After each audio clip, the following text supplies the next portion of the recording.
মাদ্রাসার জীবনটা বাইরে থেকে যতটা শান্ত আর পবিত্র মনে হয়, ভেতরে ততটাই কষ্টে ভরা। ভোরের আজানের আগেই ঘুম ভেঙে যায়, চোখে তখনও ঘুম লেগে থাকে, কিন্তু উঠতেই হয়। ঠান্ডা পানিতে উজু করতে গিয়ে শরীর কেঁপে ওঠে, তবুও কেউ দেখে না সেই কষ্টটা। শুধু আল্লাহর সন্তুষ্টির জন্য সব সহ্য করতে হয়। দিনের পর দিন পরিবার থেকে দূরে থাকা, এটা সবচেয়ে বড় কষ্ট। মায়ের মুখটা শুধু মনে পড়ে, কিন্তু ছুঁতে পারা যায় না। বাবার কণ্ঠ শুনতে ইচ্ছে করে, কিন্তু সব সময় সুযোগ হয় না। খাবার সামনে থাকলেও অনেক সময় তা খেয়ে মন ভরে না। মায়ের হাতের রান্নার স্বাদ যেন শুধু স্মৃতির মধ্যেই রয়ে যায়। ক্লাস, পড়া, শাসন সব মিলিয়ে একটা চাপের জীবন। ভুল করলে বকা, কখনো শাস্তি, কিন্তু কেউ বুঝতে চায় না ভিতরের ভাঙা মনটা।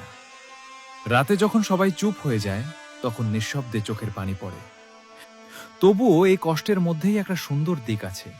ধৈর্য শেখায়, আল্লাহর কাছে আরো কাছাকাছি নিয়ে যায়, আর মানুষকে শক্ত করে তোলে।